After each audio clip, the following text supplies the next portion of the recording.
Hello and welcome to the Halo Lounge 1000 member special event. I am your host, Geffinan SIV, and alongside me is my co-host, Rainbows Are Fun. Today we have a very special guest with us, someone who is renowned for his iconic voice as the voice of God in the Halo series. Our guest boasts a rich background in theater, having played memorable roles such as Dr. Watson, Scrooge, and General Ford. He has directed for esteemed companies like the Seattle Shakespeare Company and performed on Broadway in productions such as Mary Poppins and Inherit the Wind. Moreover, you may recognize him from his appearance in films like Middle Lords as Gender Eli, Delivered as Professor Fredman, and Expiration Date as the Salesman, as well as from TV shows including Law & Order, 30 Rock, and The Cleveland Show. In addition to his voice work in Halo, he has showed his talent in numerous video games, further solidifying his reputation in the industry. Please join me as we welcome the talented Jeff Steisner. How are you today, Jeff? Fine. It's Steitzer, and I'm delighted to be here. Not a problem. I've had it pronounced all my life. Yeah. Not a problem. Yeah. Oh, boy. Man, you have been a real inspiration to everyone here in this Discord server, from multiplayer games to just general TV shows and video games in general. Doing a bit of research, I was actually surprised that you were in more games outside of Halo. Like, the Grand Theft Auto series really surprised me. Well, my appearance in Grand Theft Auto was actually pretty tiny. I was in New York at the time.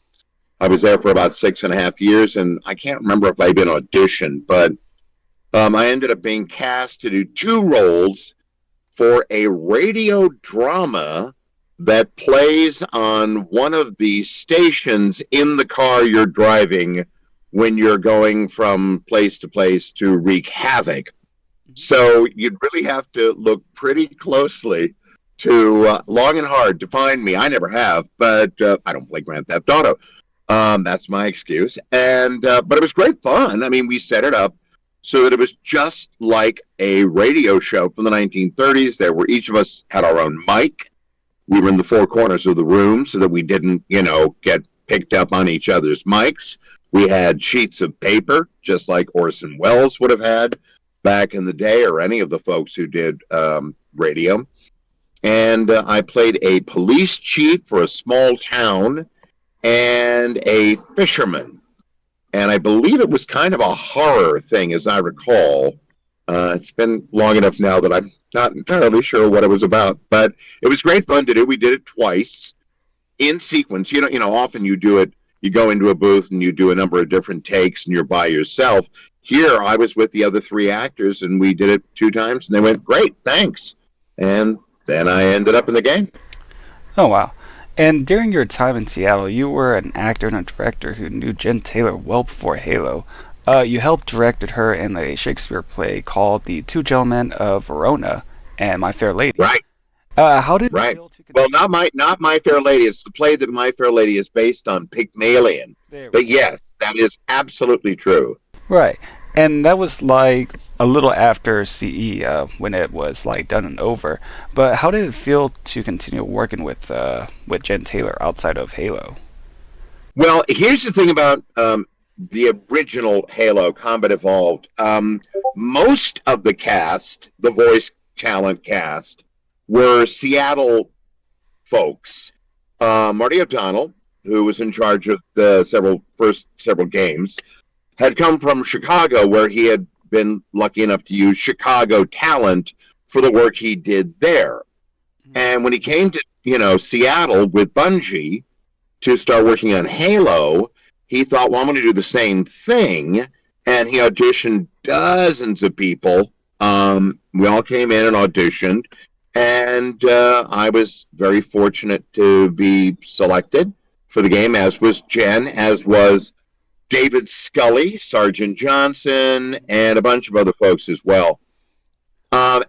Yes, I had known Jen before that. And of course, we're great pals. In fact, I'm going to be seeing her tomorrow. She is here in Seattle acting in a play herself. And we will, be getting together, I would imagine, afterwards or later in the week.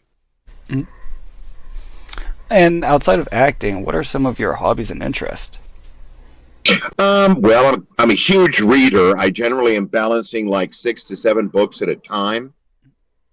Just because, I don't know, my attention span is short. I get bored and then I move on to something else.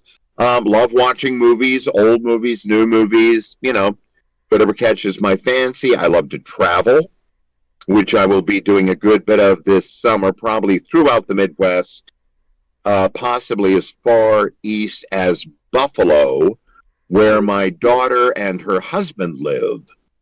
There's a very good chance I'll be there in Chicago and Minneapolis and Iowa and Where are you from, South Jeff? Dakota. Originally, I'm from South Dakota, from Deadwood, South Dakota. But when I was a year old, I'm the oldest of 5 kids. My folks decided to move out to San Diego, California, where I was raised for the first 10 years of my life. My dad was a car salesman. At a certain point, he decided he wanted to have his own dealership, and after looking around, he found one. It was a Lincoln Mercury dealership. He'd been a Ford salesman in San Diego, and they were, it's the same entity, so that worked out pretty well.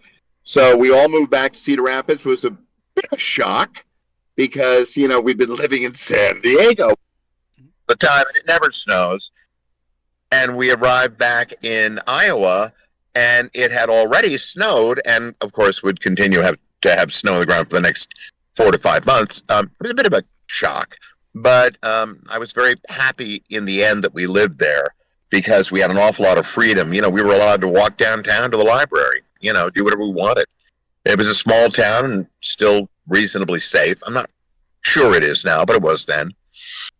And then at a certain point, after I'd gone through college, a friend of mine from school had moved to Seattle and asked me to come out and visit. And I thought, well, sure, why not? I was thinking of going to the Twin Cities, but shortly before I was to arrive in Seattle, she'd arranged for me to do an audition for a theater company here called The Empty Space, sadly no longer in existence. But it was kind of an amazing company, very wild and comedic and, edgy and just great, great fun. And I got started and kind of never stopped. Okay. And with that as your background in theater, Whoops. you all right there? Hang on one second. I've lost the sound here. Go ahead one more time. Okay. And while you were doing all that, you have a really large background in theaters, but how did that influence you for your approach to voice acting? Well, it's interesting. I mean, I'd been this kind of, let's see if I can explain this. So when I first started acting, I was during a period of time when actors used to use a lot of makeup and wear false noses and, have very strong characterizations and stuff. So from when I was a kid, I like to play extreme dress up. Maybe that's a good way of putting it. And try to disappear into my characters. There was a British actor that not only me, but a lot of my friends admired hugely, Laurence Olivier. And of course, he prided himself of being almost unrecognizable from role to role, and we all tried to do the same thing. So that was great, great fun. Well, that also kind of prepares you then when you're going in to do all sorts of characters in radio commercials. Right. You can basically find different voices, different attitudes, different, objectives for just about anything you're handed. And it stood me in very, very good stead. Oh, wow. All right, so I'm going to go ahead and go over some questions that the community provided. They made some comments, and they are really Did they? really anxious to learn from you quite a bit. The first is from Hickjaw. Halo has brought myself and my father together for over 20 years, and I thank you for being part of our community. But what is the most sentimental Halo game or aspect of the franchise for you? Well, I think what he's sort of asking is kind of what's my favorite, or what's the one that had the biggest impression. It had to be Combat Evolved. I don't know that I think that's the best game. Like a lot of people, I think that the folks at Bungie really kind of learned a lot from what they did. But the first one was so important because nobody knew what it was. They had no idea that it was going to have any kind of an audience at all. I literally did not realize that we had fans until several games in, because, I would go in, I would record all my lines, which would take, whatever it took. And when we were done, I would say, anything else? And they'd say, nope, that's it. And I go, okay, well, thanks a lot. And I'd walk away, and it might be 3 years before I saw any of those folks again. And so, yeah, it was wild. And in the meantime, the game was going along its merry way, becoming this phenomenon, and I was completely unaware of it. I didn't know. Why would I? Nobody from Bungie called and said, congratulations, Jeff, you're part of a hit game. It's like, no, they didn't. Every once in a while I'd hear from my agent, she'd say, okay, they want you back out for another Halo. It's like, really? Great. How'd you find out? Find out what? That you were part of something big? Oh, well, the first indication was I happened to, when 2, I think, was released, there was an article maybe in the New York Times, saying that Halo had made $175 million in the first day in the United States alone. And I went, wow. What? What? First thing I did was, I'm going to talk to my agent and get more money. This is insane. Because, obviously they were making sort of a fortune with that game. Right. But that was kind of the first idea that the game was big. And then I would start to very occasionally run across somebody who would recognize my voice, even though I was, using my real voice. I wasn't running around trying to get people to notice me by doing my Halo voice when I ordered groceries. But very often somebody would say, it's like, excuse me, do you do voice acting? And I would say, yeah, I do. And they'd say, are you involved with Halo? And I would say, yes, I'm the Voice of God multiplayer announcer. And they would very often proceed to melt in front of me, or start to shake, or, all of which was startling. It's kind of like, whoa, what's going on here? But the response was always so incredibly kind and generous, and people, that's when I began to realize that it was a big deal. I was on Broadway, as you mentioned, in Inherit the Wind, and there were 2 cast members. One of them was in his late 20s. His name was Ben Walker. He would later go on to do Abraham Lincoln Vampire Hunter and a bunch of other things. Bloody Andrew Jackson on Broadway and stuff like that. And he was playing one of the main roles in the show. And then there was a kid who had done a film. He had played young Matt Damon in The Departed. And they both happened to be sitting together when they read my bio, because I put it in my Broadway bio. They were like, what do you do in Halo? And I said, well, I'm that guy that goes double kill. And they both freaked out, started screaming, much to the annoyance of some of the other cast members who could have cared less. But it was after that, it's like I was, well, let's just say I was a little bit cooler than I was when I walked in, to rehearsal in the first place. How old were you when you did your first one? Well, it was 2001, so I must have been, take away 20, so 73, take away 20, I must have been 52? Oh. Is that right? Something like that? 50? Somewhere around 50. Nice. Yeah. I mean, it was one of those things that, this is a thing that a lot of folks don't understand about the job that not only I, but so many actors do, is we basically go from job to job with no expectations that we are ever going to work again after a job is finished. We just, that's every actor's nightmare. And, I've got a friend I'm seeing today in a play, and I was talking to him just a couple of days ago, and I said, well, do you have anything else coming up? And he went, no.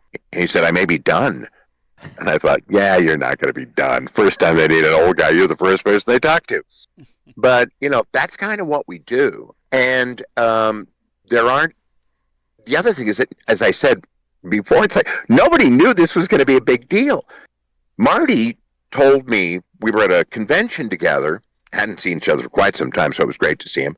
And he said, when we, were working on the game, we thought if we sold, I think he said something like 300,000 units. I don't remember what it was, but it was a very small number.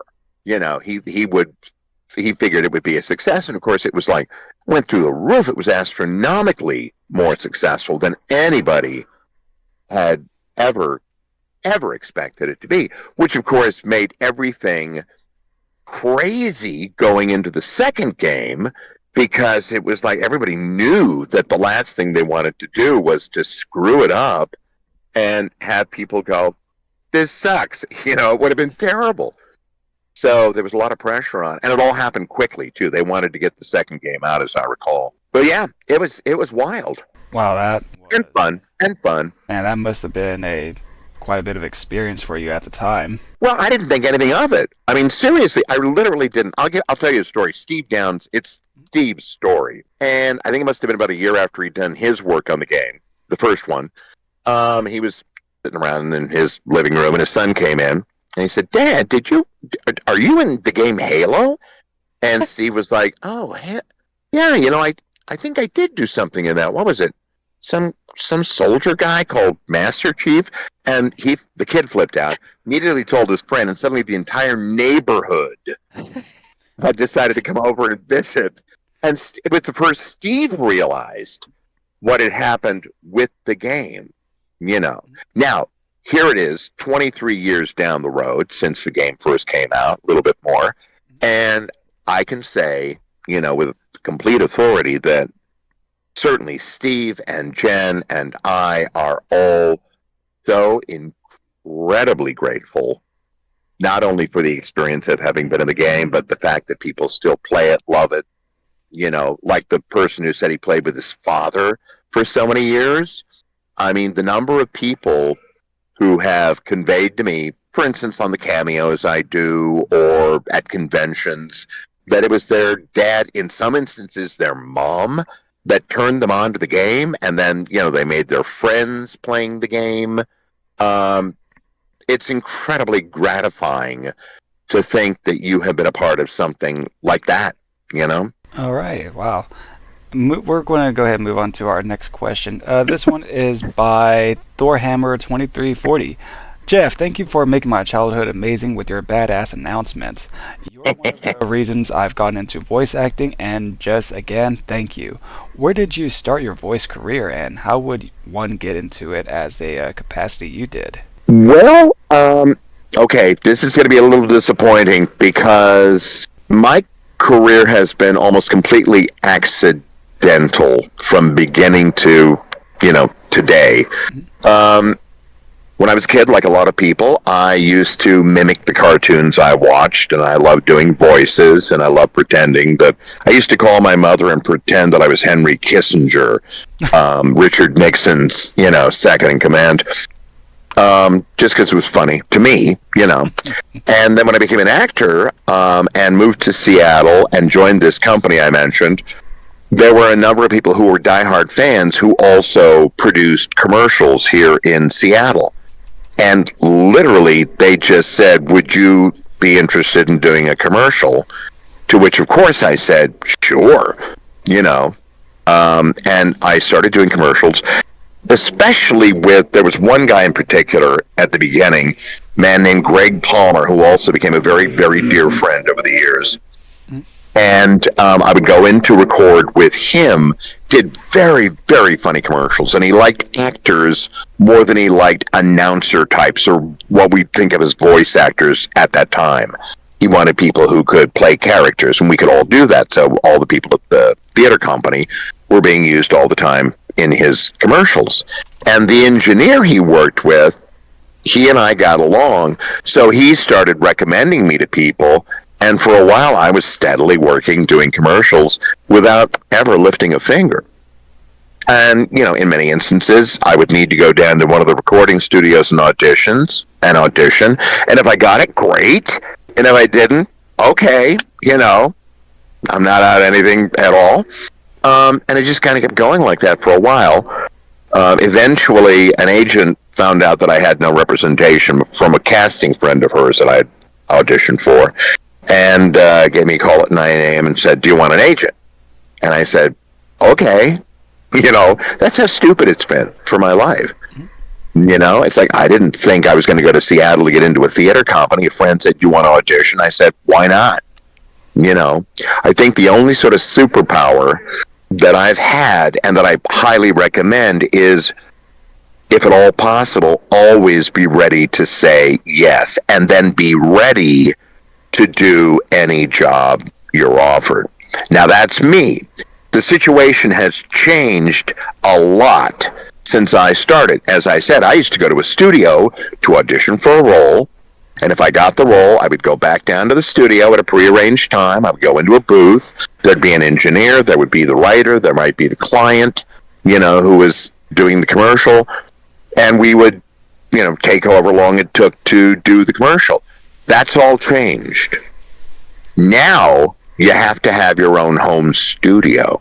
And not only do you need to have your own home studio, you need to know how to make yourself sound as good as possible in often, circumstances where, you're not going to have a high-class recording booth like you'd find at a studio. You have to do as well as you can. The best mic you can afford, because when you're starting out, you don't want to go get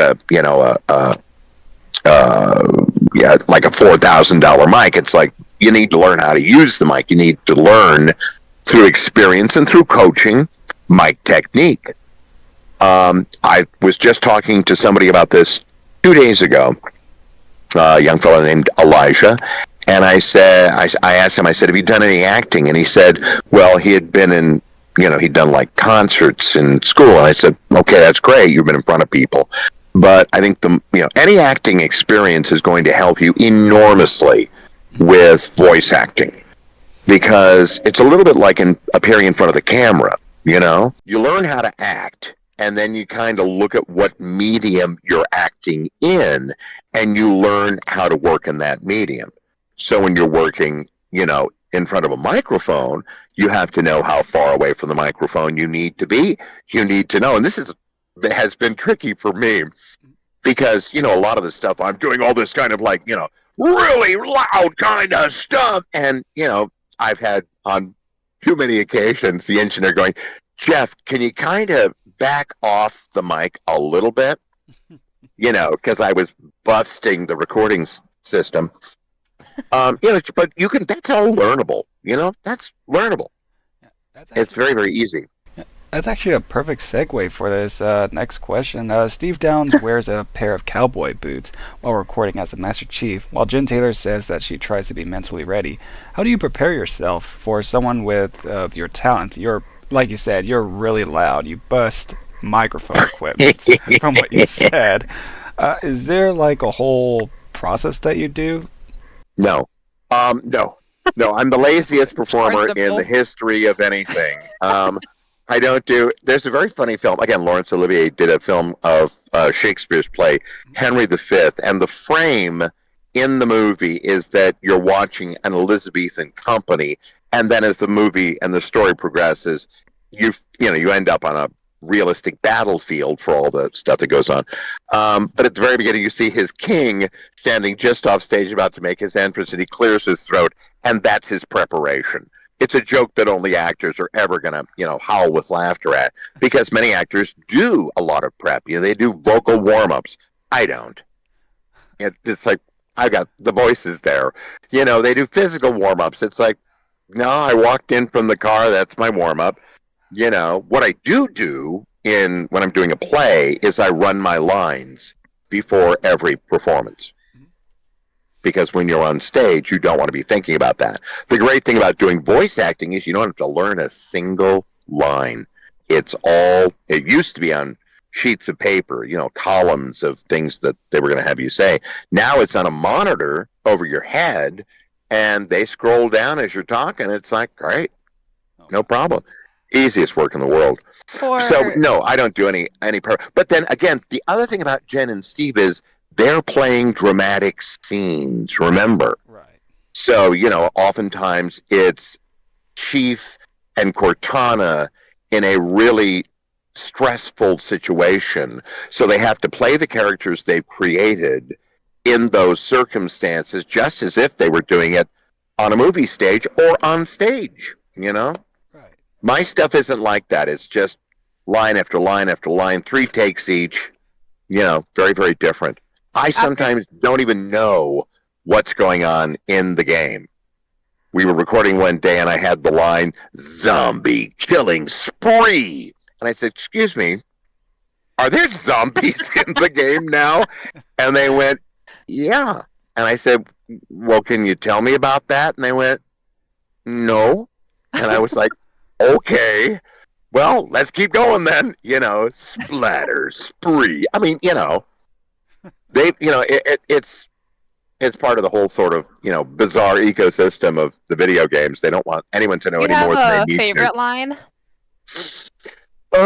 Well, I always say I've got 2. One that made it into the game and one that didn't. The one that made it into the game that I love to say, I don't know why, but it's one of my favorite lines, is unfreaking believable. I love that line.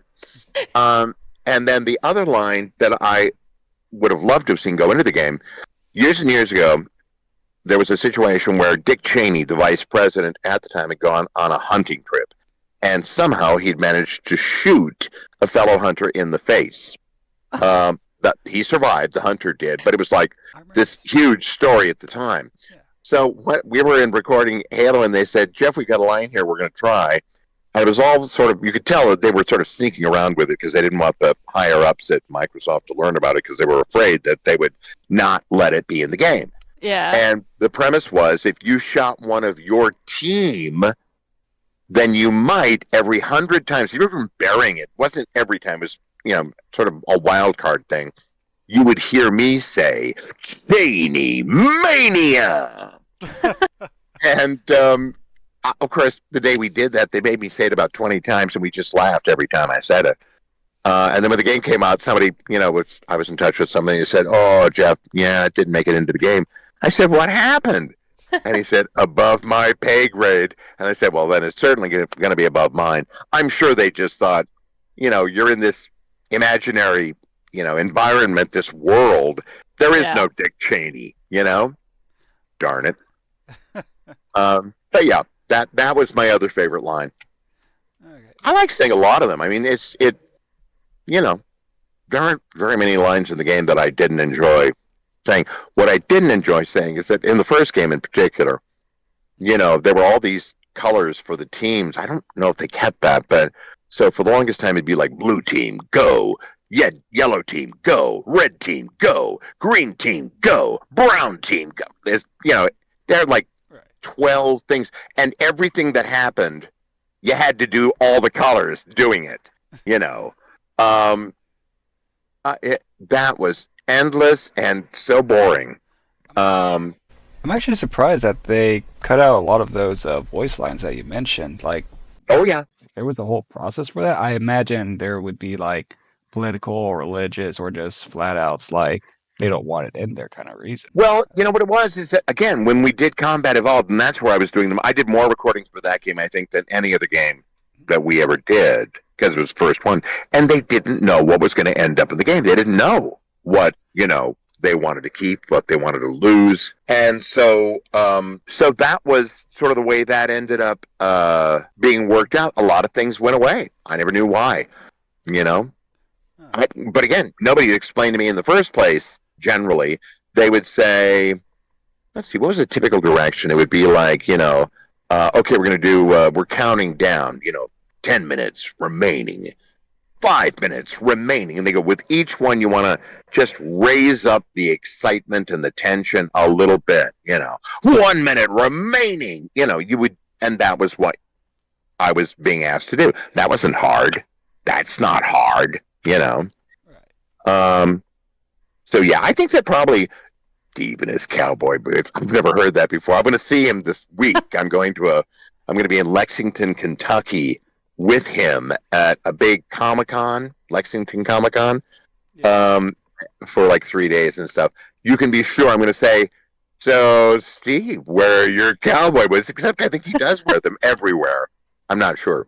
Yeah, no, Um, that was like a whole article I read preparing for this interview. It was like everyone that's has like hysterical. their own unique way of preparing to be in character. Yeah, I don't prepare. In fact, they used to when I would go in and do a game. They'd say, "Do you want to listen to yourself? What you did in the last game?" And in my head, I'd think, "No, No. why?" I think I know what I'm doing, but I could tell they wanted me to hear me, so it was like, sure, well, why not? I'm being paid, so I'd listen to myself a little bit and go, "Yeah, that's kind of what I remember doing." Right. So yeah, that was kind of how that worked out. All right, moving to the next question. This is by Sure. Adrian Washington. When you were first casted as the voice of God, what were your initial thoughts and reactions? I love your work None. as the voice of God. You played a big part of my childhood, especially you saying Oh, Killian there. We love you a lot. oh, thank you so much. Billionaire. I had to say that for your listener. I didn't think anything about it because, again, remember, nobody knew what a Halo was or what this game was supposed to be, and nobody knew it was going to be a big deal. So for me, I had the same feeling that I had when I went to do a commercial or a different game or an audiobook or anything, corporate narration. It was kind of like, oh, hooray, I've got a job. I was always happy to have a job. And the nice thing about going out to Microsoft, it was a ways to travel because Microsoft has been in several locations, and they keep sort of taking it themselves a little bit farther out each time away from the city. And I was living in Seattle, so I had to cross Lake Washington, this big lake in the Seattle area, to go to the east side and find, where they were. But every time I got there, they could not have been nicer. The folks there were great. Now, we no longer go to Microsoft. We go to an independent studio Right. since 343 took it over. But so I didn't have any feelings like, oh boy, or it's why I didn't really prepare. I was thrilled that I was going to do another game. I was always happy to do another game. But it wasn't kind of like, yeah, because I never knew what I was going to do. There were times when I came in and it's like, that's it? That's all you want me to record? And other times there'd be more, and it's like, okay. Yeah, I mean, so I'm, again, I know this is like so disappointing, but I didn't generally have a lot of, feelings about working on the game until I was in there doing it, at which point I always had a good time. Did you have any feelings on the studio? Like, do you prefer Bungie or 343? They're very different entities. Remember, Bungie figured out what the game was, at least initially. And then when they had the big split up with Microsoft and went off to make Destiny, 343 took it over, and their style has been different. As I say, when they came in, we no longer went to Microsoft. We would go to studios around town, and there might be more people, listening than there, but there were only ever like two people when I was doing it with Bungie. There'd be the sound engineer and there'd be the writer, and that'd be it. And when 343 came in, there were often as many as like 5 people there, and then the other people on the phone, and it was different in that regard.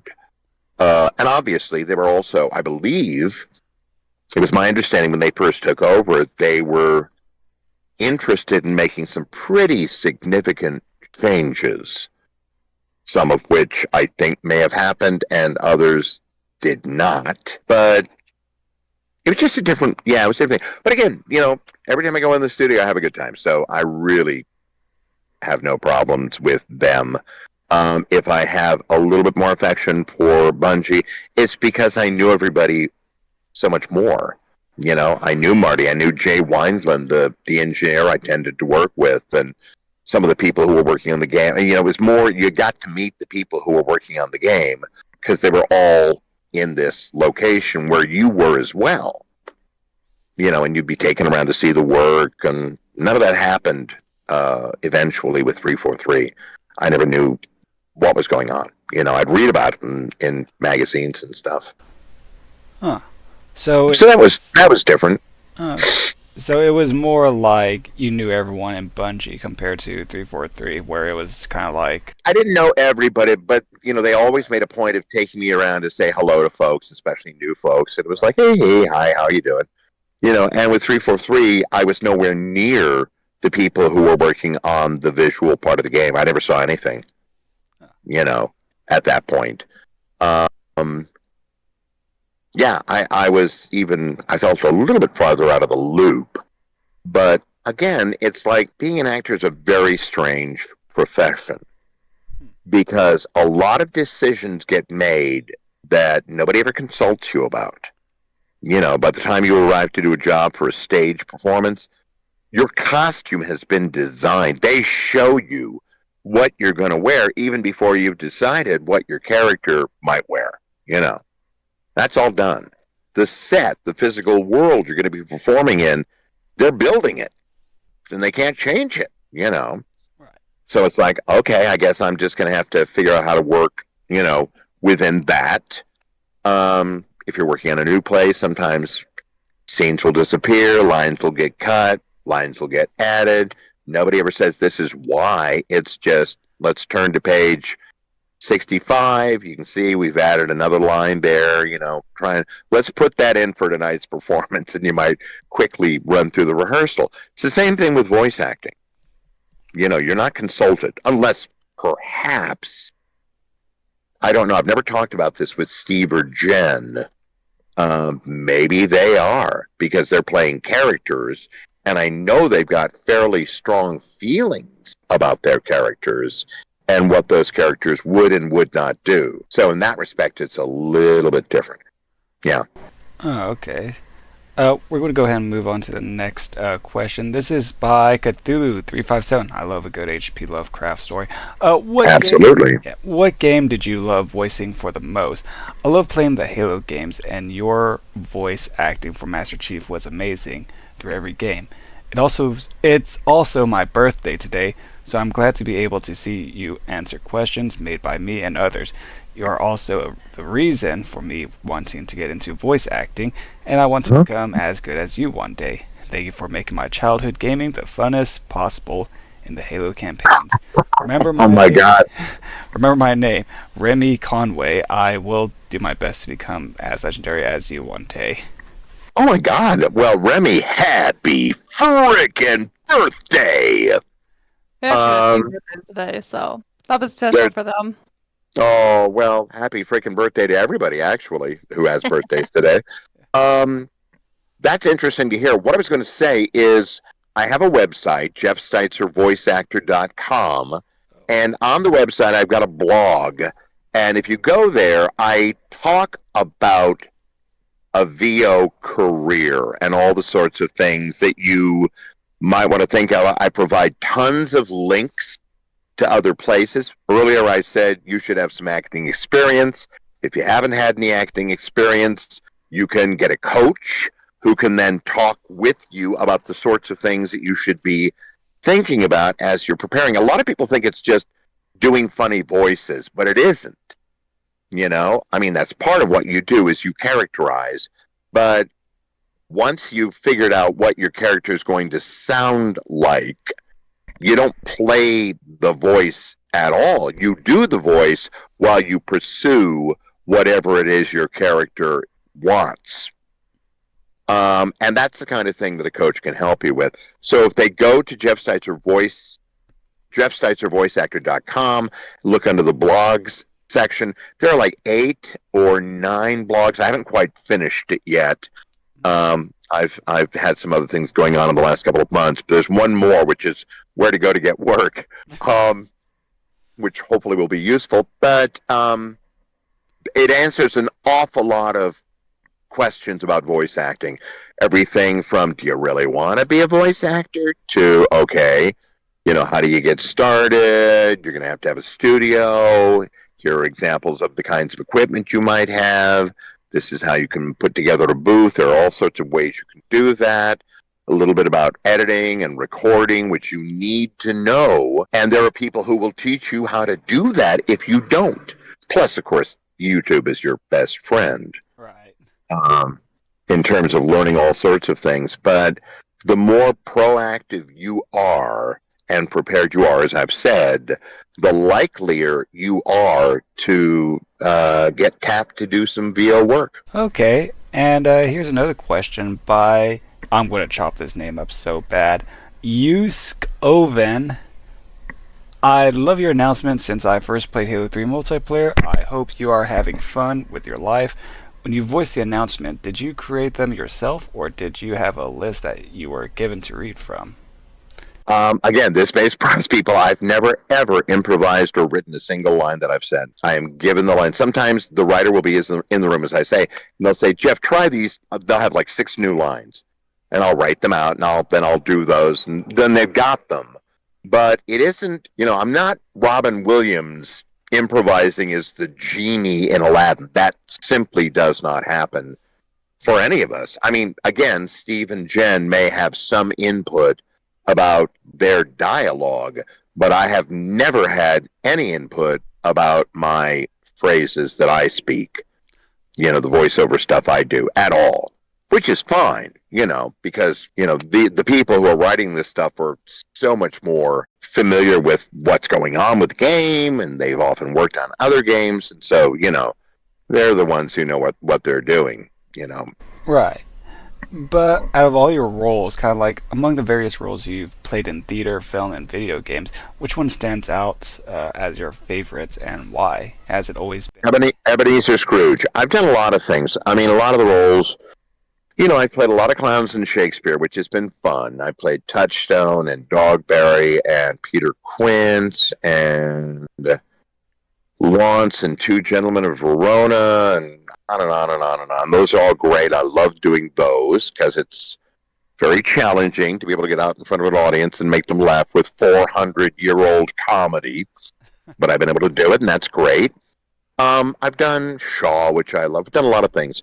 But I was at one point involved in a theater company here in Seattle called A Contemporary Theater. I was the associate artistic director for a while, and then I became the artistic director. And every year, in spite of the fact that we were a contemporary theater, the theater did a production of A Christmas Carol. And I'd been asked by a number of different theaters, the Guthrie, Milwaukee Rep, if I would do it at their theaters, and I always said no, because I thought it was kind of risible that so many places, it was the way they made up for all the bad work they'd done during the course of the season and the flops, because Christmas Carol was their cash cow. And I didn't want to be involved in something only because it might make money. That didn't seem appealing. And then I had kids. And once I had kids, suddenly the story hit me in a way it had not prior to that. And the artistic director at the time, the founding artistic director, had written the adaptation, which was not great. And he allowed me to make some changes. And eventually I would end up playing all sorts of characters under other directors in the show, and have played Scrooge now a number of times.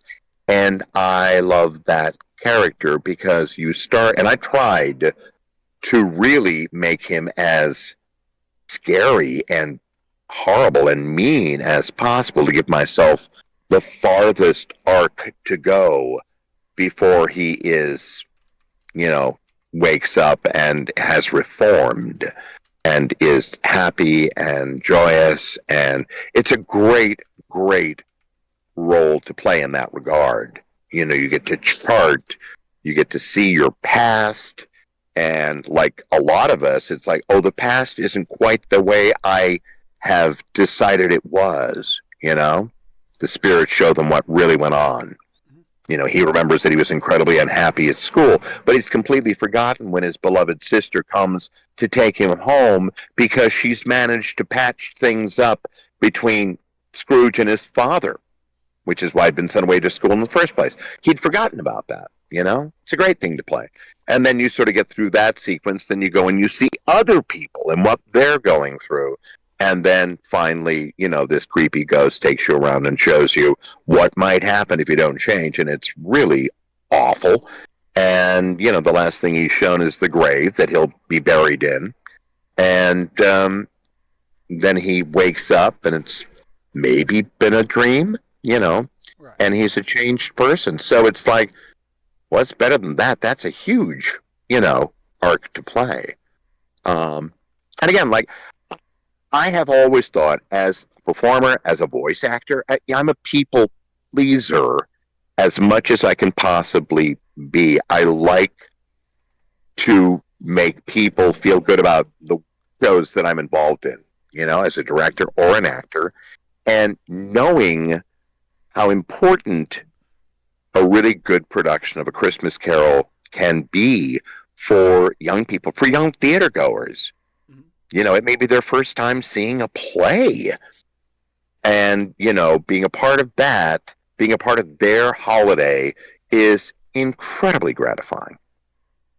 It's like and again, to bring this back to Halo, um, one of the things that I am so thankful for is that it has had the impact it has had. It has been so important to people. Mhm. I'll tell you one story. I think I can tell you this. I was in Phoenix doing a show, a convention, and this young man came up to me, Native American kid, probably about, maybe he was 20, I don't know.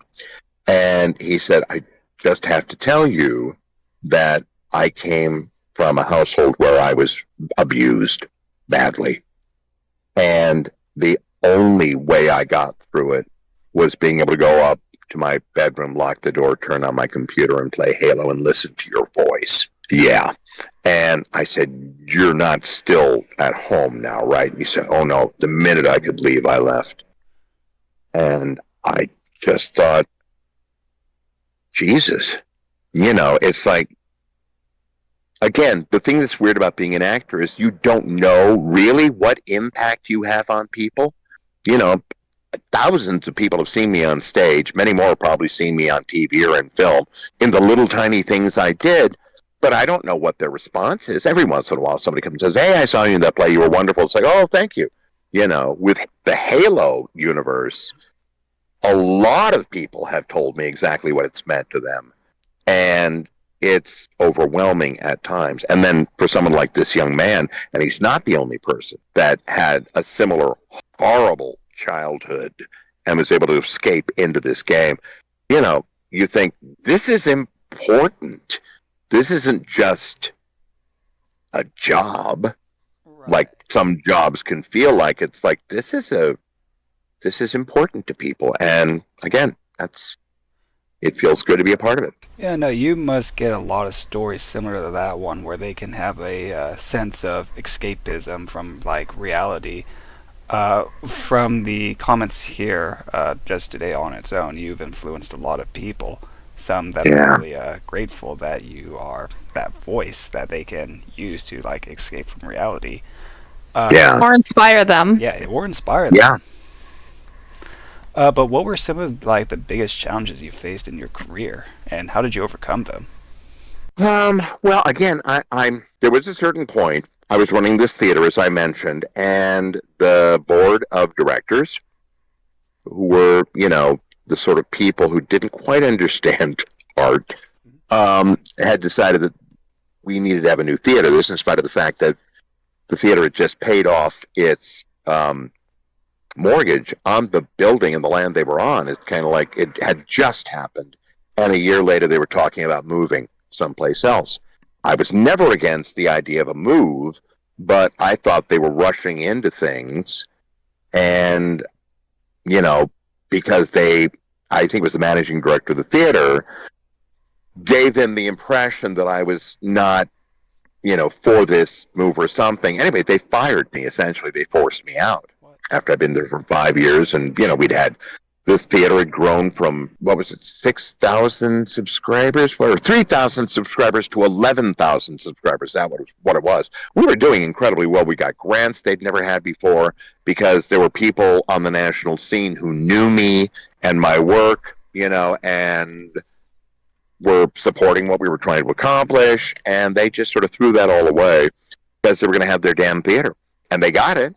And it was not a great location. It's hard to get to. Nobody likes going downtown to be there. And the theater has dwindled over the years since that event. That was a very, very big blow. But at the same time, in many ways, it was the best thing that ever happened because, unless you really love pushing boulders up hills, which is very often what you're doing when you try to make art, and I didn't particularly, it was nice to go back to, being a gun for hire, either as a director or an actor. And I had so many more experiences. It was after that I ended up going to New York on a whim. And, that's where I ended up. I just saw something yesterday. I'd forgotten I'd done this little thing. I was an expert on an Onion video. The Onion? Yeah. Yeah. Yeah. It's like, oh, and somebody had found it and they sent it to me and it was like, oh, yeah, that's right. I don't think I'd ever seen it. I remember doing it, but it was kind of like, oh, that was cool. And again, none of that would have happened if I'd kept my job. And I was able to go and work at theaters all over the country. I was able to eventually get to New York and work on Broadway. The film work I've done has been, Blink and You'll Miss Me, which is one of the titles of my autobiography that I'm never going to write. But I've always had fun on a film set. I love being on a film set. It's great. Jeff, it's been an absolute pleasure having you with us today. Your insights and stories have truly made this 1,000-member special event unforgettable with all these stories that you've given.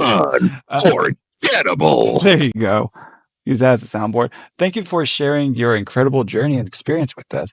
Of course. Yes, we look forward to seeing and hearing more from your amazing work in the future. Hopefully, whenever another Halo series comes out. That'll be interesting to see what happens. Yes. Yes, sir. Have any last advice for everyone here with us? Yes, I absolutely do. We are living in very, very troubled times. And I would hope that every single person listening to me will make it their responsibility to try as much as they possibly can to be generous and kind and understanding to everybody they encounter. The last thing we need is more divisiveness.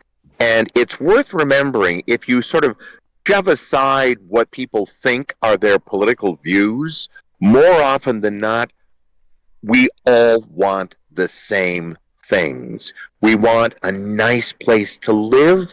Doesn't have to be a mansion. We just want some place that's comfortable, that is home. We want to be able to eat reasonably well, not be scrounging for our food or anything like that. We want to find work that makes us feel great about ourselves. We want to have relationships and loved ones and wives and husbands and children and whatever it is. It's like we all want, more often than not, the same things. How we get there is where, sometimes the problems arise. But especially with all the madness going on, turn off the news, turn off the TV, get out in the world, meet other people, and try and be as nice as you can. That's all. Yeah, media can be a scary thing. And Jeff, thank you so much, Jeff. Yeah. Go on. I just want to say thank you for coming, and the Absolutely. server loves you. The chat's been blowing up since you've been in here. Everybody says they love you. Thank you for coming. Like, you've made their day. Oh, well, I'm delighted. You are. I hope you enjoy your play, and thank you for squeezing time in for us. It's not a problem at all. I have been it's been a great, great deal of fun to be here and to meet the two of you for the first time and to hopefully, reach some folks out there in internet land. So, it's been great. Yes, so thank you guys so much. I appreciate it. Thank you. And to our audience, thank you for joining us today. Stay tuned for more Yes, indeed. events and remember to keep the Halo community spirit alive. Until next time, everyone take care and stay safe out there.